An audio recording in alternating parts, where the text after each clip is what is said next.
आसिफ अपनी बीवी सना के साथ 10 साल से बड़े प्यार मोहब्बत से मुंबई में रह रहा था।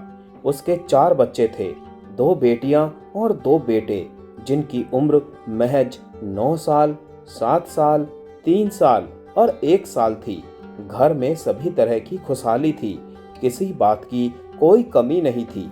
आसिफ की सास साजिदा भी अपनी बेटी सना के साथ मुंबई में ही रहती थी। आसिफ एक मेहनती इंसान था।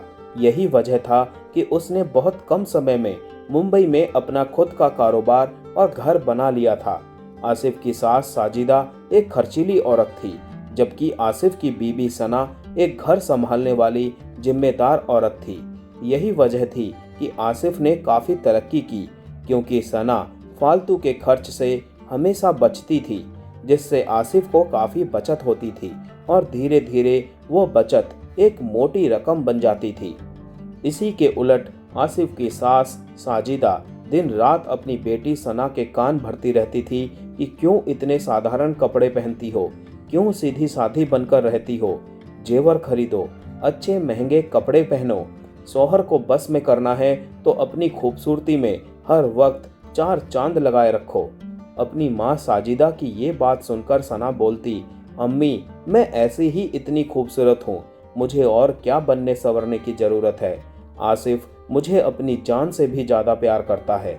वो एक सीधा साधा इंसान है और उसे खुद सीधी साधी बीवी पसंद है। इस पर साजिदा बोलती, तू नहीं जानती मर्दों की असलियत। जहाँ खूबसूरत औरत देखी नहीं, बस उनके दीवाने हो जाते हैं। आजकल मॉडर्न जमाना है, मॉडर्न बनकर रहा कर सना, इसी में तेरी भलाई है। वक्त गुजरता गया। साजिदा अपनी बेटी सना को भड़काती रही। सना आखिर कब तक अपनी माँ की बातों में ना आती। आखिर एक दिन सना ने माँ साजिदा की बातों में आकर उनके बताए रास्तों को अपना ही लिया। आसिफ ने जब सना का ये हाल और ये रूप देखा तो उसे बहुत हैरानी हुई। वो सना से बोला, क्या तुम ब्यूटी पार्लर भी जाने लगी हो? सना बोली, हाँ, अम्मी वहाँ जबरदस्ती ले गई थी और उन्होंने मेरी आईब्रो भी बनवा दी, फिर बाल स्ट्रेट करवाए। अब कैसी लग रही हूँ मैं? आसिफ ने कहा, अच्छी लग रही हो, पर बुरा मत मानना कि तुम तो वैसे ही जन्नत की हूर लगती हो, तुम्हें ये सब करने की क्या जरूरत है? सना ने पूछा, क्या तुम मुझे देखकर खुश नहीं हो? आसिफ बोला, मैं तुमसे बहुत प्यार करता हूँ और मैं तुमसे हमेशा खुश रहता हूँ। मैंने तो बस यही कहा कि तुम बिना ब्यूटी पार्लर जाए ही इतनी हसीन लगती हो कि मैं तुम्हारे हुस्न का दीवाना हो उठता हूँ। सना ने जब आसिफ से ये सुना तो बड़े प्यार से उसे गले लगाकर एक प्यारा सा चुम्मा रसीद कर दिया। आसिफ ने भी सना के प्यार का जवाब प्यार से ही दिया। अगले दिन सना की अम्मी बोली, सना चलो बाजार चलते हैं, तुम्हारे लिए मैंने कुछ कपड़े पसंद किए हैं, वहां से वे कपड़े पहनना, बिल्कुल अंग्रेजी मेम लगोगी। सना ने बाजार जाने से मना कर दिया, मुझे इन सब चीजों की कोई जरूरत नहीं है। इस पर साजिदा बोली, कल आसिफ ने तुमसे कुछ कहा था क्या? सना ने कहा, उन्हें ये सब पसंद नहीं है, वे बोलते हैं कि तुम ऐसे ही बहुत खूबसूरत हो, तुम्हें इन सब चीजों की क्या जरूरत है। हर औरत इसी होड़ में लगी रहती है कि वो दूसरी औरत से ज्यादा खूबसूरत लगे। जब तुम खूबसूरत हो तो क्यों एक घरेलू औरत की तरह सादगी से जिंदगी गुजार रही हो? आसिफ तो पागल है, ना तो वो खुद बन सवर कर रहता है और ना ही स्मार्ट दिखता है। बस पैसा कमाने के पीछे इतना पागल हो गया है कि उसे अपने आप को फिट और स्मार्ट रखने का ध्यान ही नहीं। अभी से उसने कैसी बूढ़ों वाली दाढ़ी रख ली है। जब तुम उसके साथ कहीं बाहर जाती हो तो तुम दोनों को देखकर ऐसा लगता है जैसे बाप बेटी जा रहे हो। सना ने कहा, क्या अम्मी, तुम भी कुछ भी बोलती रहती हो। मेरा वो कितना ख्याल रखते हैं, मुझे कितना प्यार करते हैं। प्यार तो करेगा ही ना, जब कोई और औरत उसे घास नहीं डालती तो वो तेरा ही दीवाना बनेगा ना। पता नहीं मेरी क्या मति मारी गई थी जो ऐसे बूढ़े से तेरी शादी कर दी। सना अपनी अम्मी के मुंह से ऐसी बातें सुनकर सोच में पड़ गई। उसकी समझ में नहीं आ रहा था कि अम्मी ने ऐसा क्यों बोला। सना को आज भी वो बात याद है जब आसिफ का रिश्ता उसके लिए आया था। तब सना की अम्मी ने आसिफ को देखते ही इस रिश्ते के लिए मना कर दिया था, पर उसके अब्बू और भाई की जिद थी कि आसिफ एक मेहनती इंसान है, इसीलिए अब्बू और भाई ने अम्मी की एक ना चलने दी और सना की शादी आसिफ से हो गई। हालांकि साजिदा को आसिफ से सना की शादी करना अच्छा नहीं लग रहा था, क्योंकि वे उसकी शादी अपनी बहन के बेटे से करवाना चाहती थी, जो कि बहुत ही खूबसूरत, स्मार्ट और कम उम्र था। शादी के इतने साल बीत जाने के बाद भी सना आसिफ के साथ बहुत खुश थी, मगर साजिदा उसे ऐसी सीख दे रही थी जिससे उसके घर में कभी भी बड़ा तूफान आ सकता था। साजिदा ने अपनी चालाकियों से सना को उस रास्ते पर ले जाना शुरू कर दिया जिसकी वजह से आसिफ और सना के रिश्ते में दरार पड़ने लगी। हुआ यूं था कि साजिदा ने सना को मॉडर्न कपड़े पहनने का शौक डाल दिया। अब वो जीन्स टॉप पहनने लगी, जिससे आसिफ को बुरा लगने लगा। उसने उसे समझाने की कोशिश की तो फौरन साजिदा बीच में ही बोल पड़ी, तुम सना के मॉडर्न बनने से जलते हो, उसके ब्यूटी पार्लर जाने से तुम्हें नफरत है। आसिफ बोला, अम्मी मुझे कोई जलन नहीं है, हमारी शादी को इतने साल हो गए हैं, हमारे 4 बच्चे हैं, 2 बेटियां हैं, अगर सना इस तरह के कपड़े पहनेगी तो उन सब पर क्या असर पड़ेगा। आजकल कौन पर्दे में रहना पसंद करता है। तुम लोग तो औरत को 4 दीवारी में कैद करके रखना चाहते हो। औरत को भी जीने का हक है, पर तुम लोग तो औरत को घर की नौकरानी बनाकर रखना चाहते हो।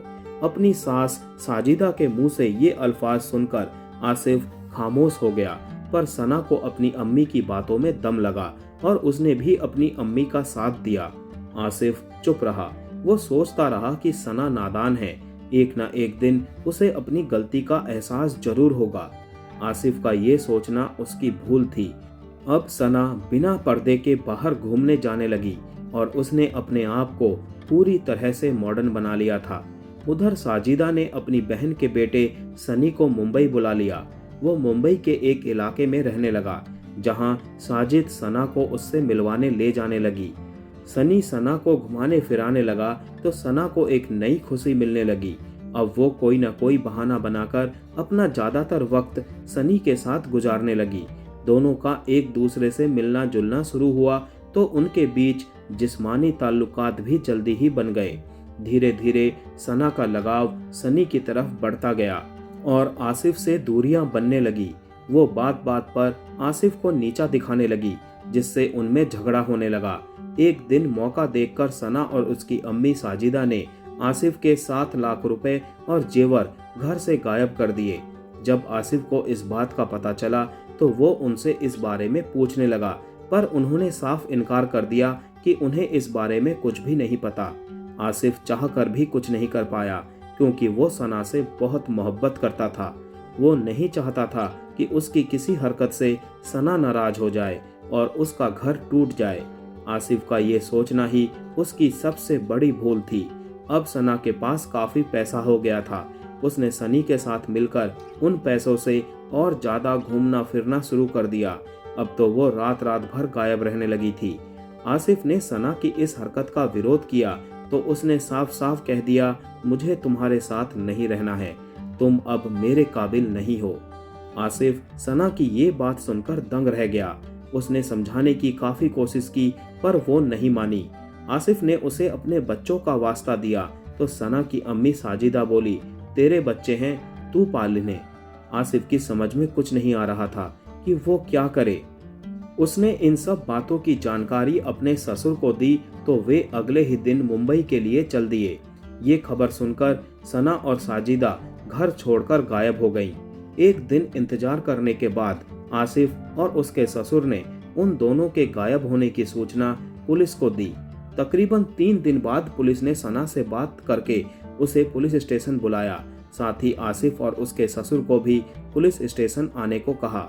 अगले दिन आसिफ और उसके ससुर पुलिस स्टेशन पहुंचे तो देखा कि सना और उसकी अम्मी साजिदा पहले से ही वहां मौजूद थी। पुलिस के पूछने पर सना बोली, मुझे इस आदमी के साथ बिल्कुल नहीं रहना, ये मेरे साथ मारपीट करता है, मुझ पर शक करता है, मुझे जानवरों की तरह मारता है, इसीलिए मैं अपनी अम्मी के साथ अपने एक रिश्तेदार के यहाँ चली गई थी।